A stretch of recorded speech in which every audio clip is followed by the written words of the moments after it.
Good morning, Scotland fans. My name is Gordon Smart. We are here, Scotland HQ live for the next 9 days. 23 years since we were last at a major championship, and we are absolutely buzzing about it. Haven't felt this good since Archie Gemmill scored from Scotland against Holland in 1978. Look at the strip. It's an absolute cracker today. Now, make sure you get involved with us. Hashtag Scotland HQ.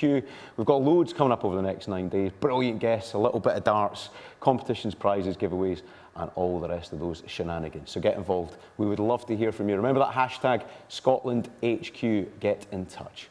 Now, before we go any further today, I think we have to give Christian Eriksen a mention. Really sad to see what happened in the game against Finland last night for Denmark. He sadly lost consciousness during the game, but he is making a great recovery, we hear, and we would just like to wish him all the very best from the full Scotland football community. So Christian, get well soon. Love to your family. Okay. Right, moving on today, let's tell you what we have got lined up in Gogsy's guest list today. I've pulled in a more talented man from Edinburgh with better facial hair. Iain Stirling will be joining us, and he will be helping with a little bit of commentary on a special game of tech ball from Scotland HQ down at Rockcliffe. We'll also have some brilliant promo to get you excited about the game tomorrow against the Czech Republic. 23 years in the making. It will get your blood pumping. And we will be live from the camp with Ryan Christie, Scotland's most emotional player. We love him dearly. What a man he is. So stick around. We'll have Christie coming up soon. But right now, the gorgeous, pouting, fragrant, super talented comedian, voiceover star of Love Island, the one and only Iain Stirling. Iain, how are you, brother? I'm all right, Gordon. How are you, mate? Oh, it's early in the morning, a Sunday morning. Gogsy's guest list, we've dragged in Iain Stirling. Are you all right, young man?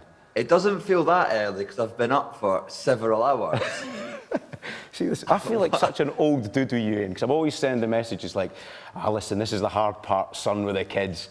You coping all right with it, laddie? All you tell me is, don't say babysitting to the wife. That's what you always... That's what don't call looking after your own kid babysitting. That's all you ever text me. Oh, honestly, the amount of times I've been given a slap on the wrist for that one. So, Iain, was it a sleepless night last night, young man? No more than normal, mate, you know. But it's been an absolutely wonderful experience, and I've got Scotland to look forward to now. You do, you do. Listen, I was literally a kid last time this was happening. Now I've got a kid. Give us the details on this then, right? So how old were you at France 98? Please tell me. France 98, I was the grand total of 9 years old. Perfect age though. That's a good age for your first championship. What do you remember about it? France 98, I obviously remember the Tommy Boyd own goal, and like very Scottish in it, that amazing moment where we almost didn't lose to Brazil. That's like a very Scottish thing to be proud of. Yeah. But it was a brilliant performance, like.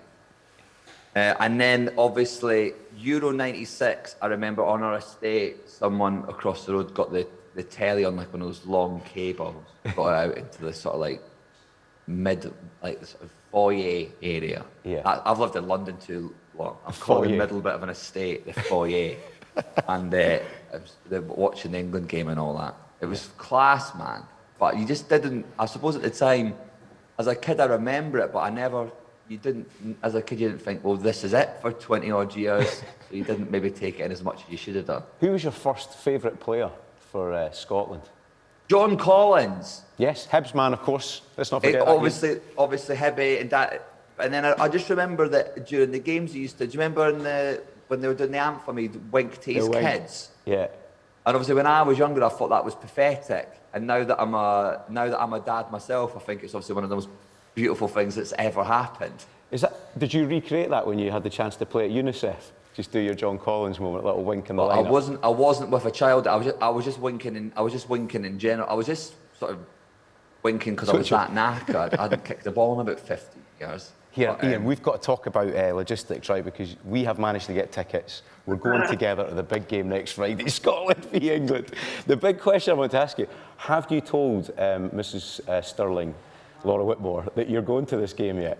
Mate, this was Scotland-England, even pre-getting tickets, was like the sort of like, we've both got our big night out planned post-baby. So I said Scotland-England was my one. This is like before we'd even had a baby. I was like, that's my once we've got a baby, this is my night out. Yeah. Scotland, England. Like, genuinely, that was my, no matter what had happened, whether I'd been in my living room or, I mean, pub or back in, wherever it was, I was like, that's my night out, my first one away, sort of thing. So, Iain, you say night out, right? It's going to be 48 hours at least, right?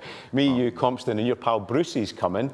You've got to be the best friend in the world, haven't you, to get your mate a ticket? Compston and my mate Brucey. Just think of the favours he's going to be due you for the rest of his life for getting him tickets for that, eh? I know, he owes me, like, honestly, he has to, like, drive me about so much for the next few years, I reckon. Yeah, Iain, we've got to use this opportunity to tell everybody about buffering, because I know this is a big passion project for you. You've got something coming up on ITV2. You've been filming it through lockdown, which hasn't been easy, but it's coming up pretty soon, yeah? Yeah, it's a new sitcom that I've written. It's called Buffering. It's coming out on ITV2 this summer. And I'm just dead proud of it. It's just like the best thing I've ever made. And especially as a Scottish person, I find it quite hard to be like, I've done a good thing.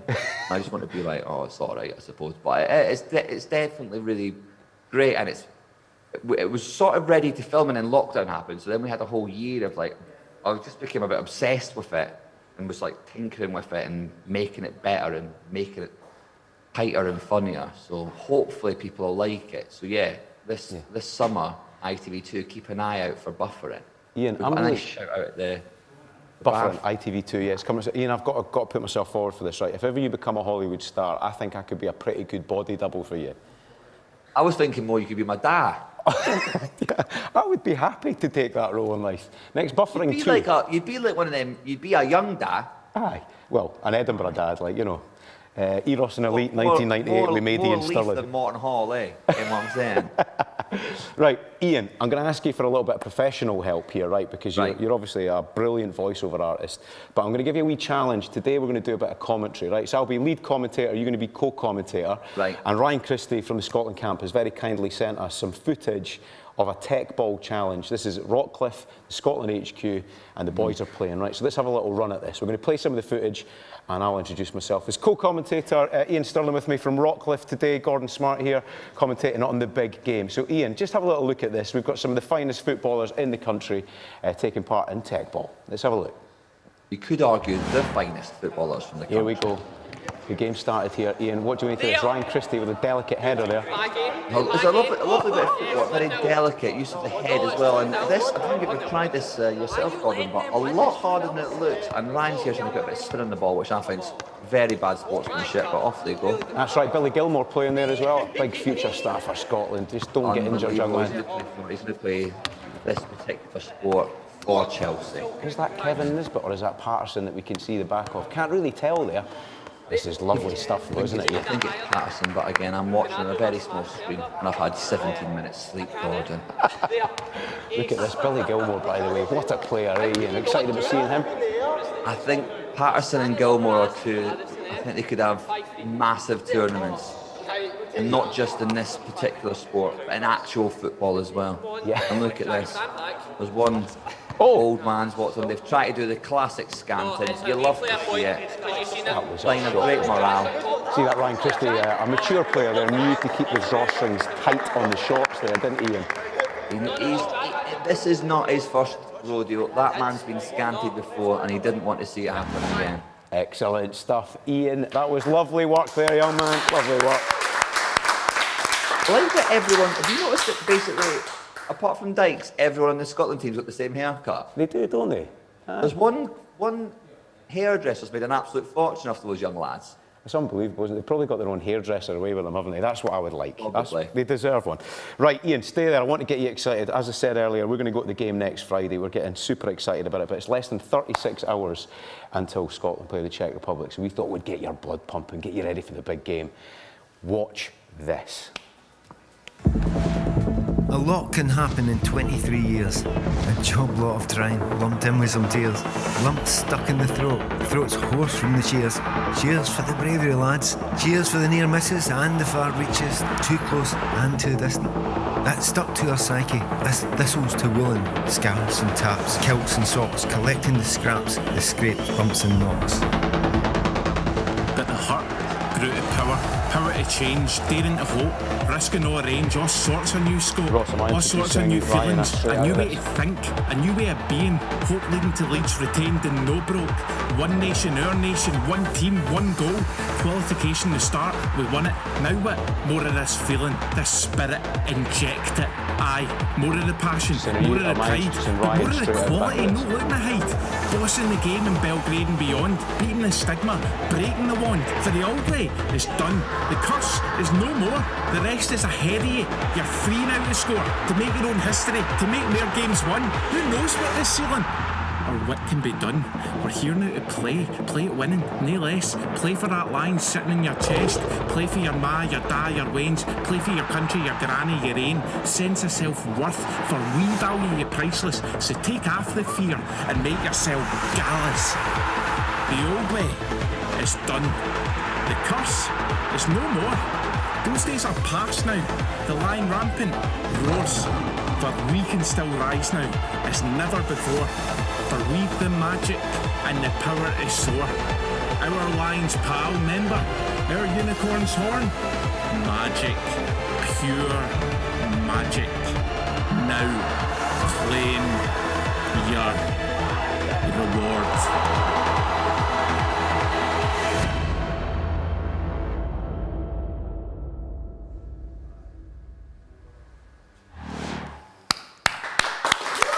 How good is that? Yes. I'm Gordon Smart. This is Scotland HQ Live. We're still joined by Iain Stirling, Love Island voiceover, brilliant comedian, and father, good hibby as well.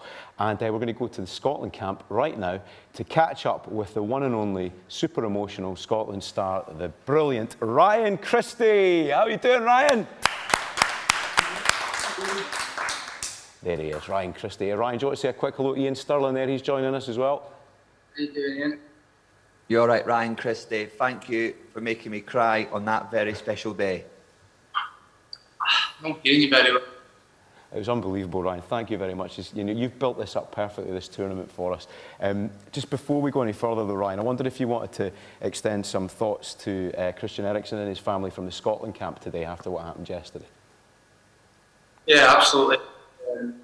I think we were the same as everyone in the world of football. We were all watching it, seeing the scenes unfold was probably one of the worst. Everybody's kind of said how much we've gone to perspective, but we were all watching it. I can only imagine that. Of course, obviously, our love, but family and his hopefully put him in this. He was that's the position. Ryan, just 1 second, pal. Sorry to interrupt you there. We're having a little bit of trouble with your sound. Give us 2 seconds. Somebody's going to have a little fiddle with your mic. Iain, just while Ryan's getting that fixed, I was going to come and speak to you just for a second. Tomorrow's game against the Czech Republic, have you managed to clear the diary completely to watch the game? And second part of that, how would you start? Who would you pick? Would you have Gilmour or would you have McGregor? For the Czechs, I personally think you've got to start Gilmour. Yeah. See what happens. You know what you're getting. You know what you're getting with both. But Gilmour could be a player of the tournament if he hits that form. I remember watching him even last season against Liverpool, and when Liverpool had that unbelievable season, and he was probably like one of the only players I saw actually take on that Liverpool midfield and just tear it apart.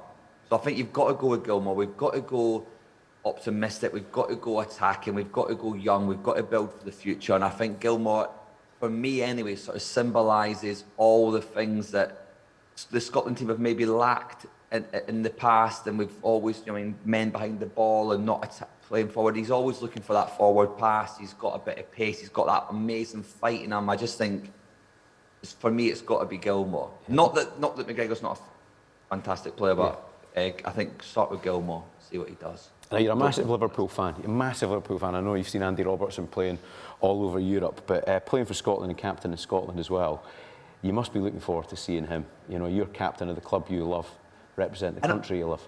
That whole left-hand side just really really exciting, isn't it? Do you know what I mean? And because he's obviously got Kieran next to him, I feel like it does that same thing he does at Liverpool, where it gives him the confidence that he can bang forward, and then even when he pulls back into it, goes up, sort of like will go over the top and push on ahead of him. I'm thinking, how do you mark a centre back? How do you plan for that? How do you work that?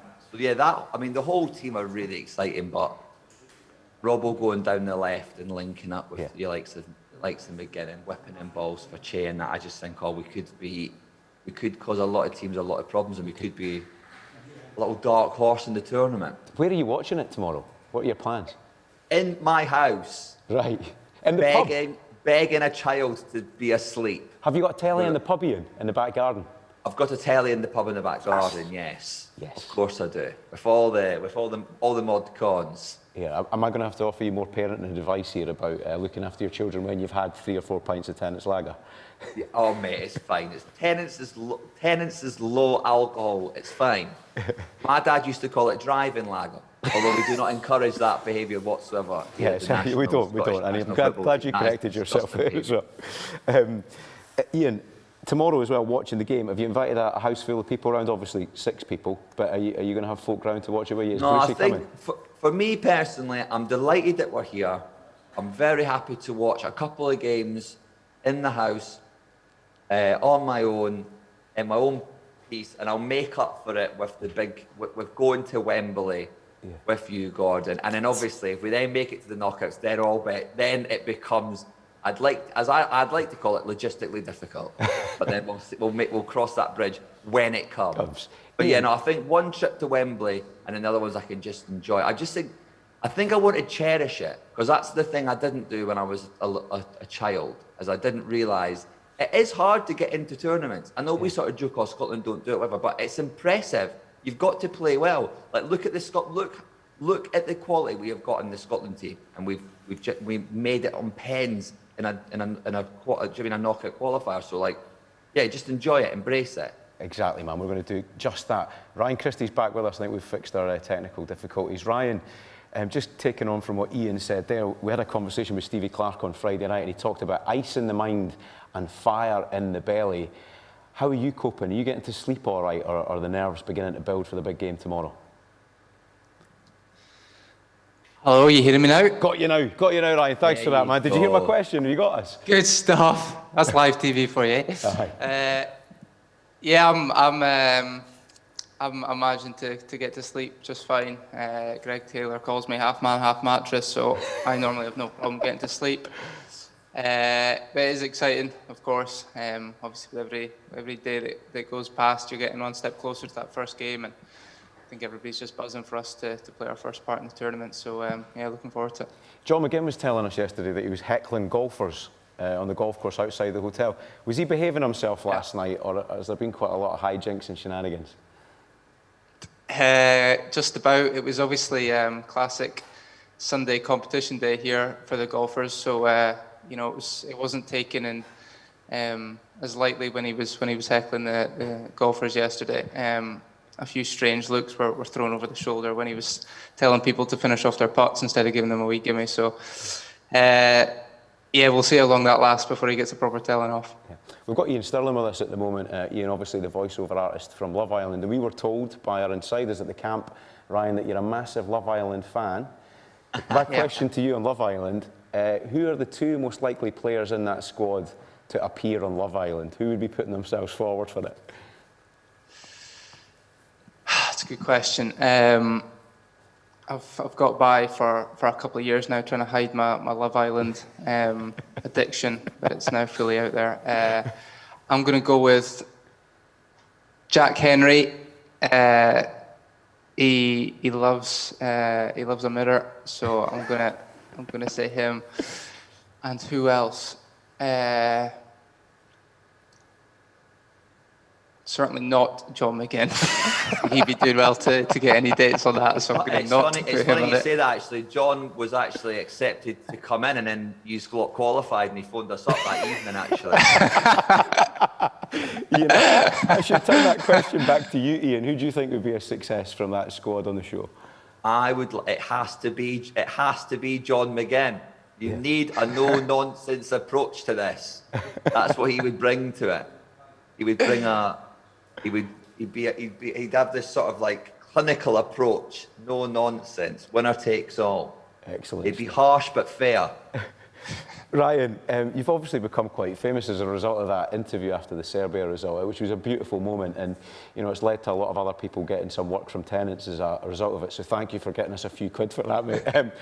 But you know, just talking about the emotion of qualifying, I mean, your earliest memories, you missed out on a lot of that. You were too young to see Scotland play. So take us back to the moment you first fell in love as a Scotland fan. Yeah, like you said, I'm the same as most of the younger generation in terms of I can't, remember watching Scotland sadly playing a major tournament when I was younger. When the international breaks came along, my family kind of had a wee barbecue, and it was always the friends and family over at ours to watch the game, and time after time it was kind of frustration and disappointment. And I just kind of remember watching that and being absolutely kind of gutted, and even really young, being able to kind of feel the mood around the house, around all my family, and and how kind of gutting it was. So obviously with that interview, like you said, I've got a fair amount of stick of it now. We're just about over it, but yeah, I think that just kind of summed up what everybody's kind of been feeling. It was pretty raw. So yeah, it was just, I think, that kind of final feeling of achievement and imagined to break that curse, and here we are. Iain was talking about watching John Collins wink to the camera when we played Brazil in France '98. Who was the player that you first idolised that had a Scotland jersey on? Good question. James McFadden. I probably watched a lot of him. The kind of ridiculous goals he used to score in a Scotland top. Obviously the one against France away being probably the stick out in my memory. There was heaps, obviously Scott Brown as well. When I was a wee bit older but not playing, he was playing. I was lucky enough to then go and play with him at club level, which I'm forever grateful for. So players like this, when you were growing up watching them, you were desperate for them to get to a tournament, and now that we've got to one, it's brilliant to see all of them kind of messaging us and getting in touch to say how delighted they are for us. It's great. We mentioned Love Island earlier, but is there a TV programme you're all watching together to get the lads in the same spirit, or what are you doing together as a group to bond? I wouldn't say the TV. Obviously, with the competition just starting, we've all just been buzzing watching the games. There's a few different groups. There's a wee kind of FIFA group. There's definitely a Call of Duty group. It's been battering that. I've pulled myself out of that after the last time I was hit by COVID after playing too much Call of Duty. So respectfully declined now whenever I'm asked. But yeah, everyone's just. We've got a kind of players' lounge as well, so you find everybody in there, whether it's playing table tennis or darts or something. Yeah, we were talking about a programme to watch. Iain, you missed your cue there. That's your chance to say, watch Bufford ITV2. It's coming up soon. Oh, you should definitely watch that. I'm just blown away by how the Scotland camp just sounds like every teenage boy and girl's absolute dream. I just play some golf, slag off John McGinn, and then play Call of Duty and go to bed. I'm like, that's the absolute dream. Going on here. Tremendous, that, isn't it? Ryan, listen, I wonder if you could settle a debate for us as well. We're watching the tech ball game you were playing at the camp yesterday, and one of the, I don't know who it was, but somebody tried to, what I would say is debriefing, but the West Coast lads in here seem to say it's called scanting, and I heard Iain Stirling. I think it's more a this century thing going on. No, I want Ryan Christie to have the final word on this. Is it scanting or is it debriefing? I have never heard of debriefing in my life. So it's because you're not 106. That's why you've not heard of it. It's agony, man. I feel like such an old man, Ryan. Listen, who was it that tried to pull you? Who was it that tried to scant you there, by the way? Jack Henry. That's why I've come from previously with the Love Island comment. But yeah, it was him interrupting a very important game. I think it was very poorly edited. I was watching it earlier, and you missed a lot of incredible shots by myself that just haven't made the final cut there, so it's a shame. That bicycle kick that won you the game was phenomenal. I can't believe they never left that in. That is disgraceful. I know, exactly. I was going to say, Ryan, it's your chance to write history here because you could make up the score if you wanted. So feel free now to tell us how it finished, that important game of tech ball. I'm going to be honest because, you know, Why? the person who filmed it is sitting right beside me, so I'm not going to get away with telling a lie. Nathan Patterson, Billy Gilmore against Ryan Christie, and Greg Taylor finished 3-2. It went to 5 sets, actually, so the fans got their money worth, but they beat us 3-2 in the 5th set. Excellent. But yeah, it was a great game, and I think there's definitely space for a rematch between now and you know, the end of the camp. Good man, good man. Right, Ryan, yesterday, John McGinn, you know, that handsome dude that was heckling people, he brought us a Scotland, it was a personalised Scotland tape measure, which must have been in that Andy Robertson gift box that was sent to all the players with his B&Q deal that he's done. Every day the players are bringing us something that we're going to put away for a raffle, for a charity donation. Have you got something for us today that you brought with you? I do indeed. Oh, he's got something. The book, obviously the book that's been published about our kind of story to qualifying, and on the inside, so far me and John McGinn have signed it. I don't know if you can see that. Yes. But yeah, we're going to get everyone who comes on the show. They'll add their scribble to it, and hopefully by the end we've got the whole squad with a signed book, and we're allowed to go it.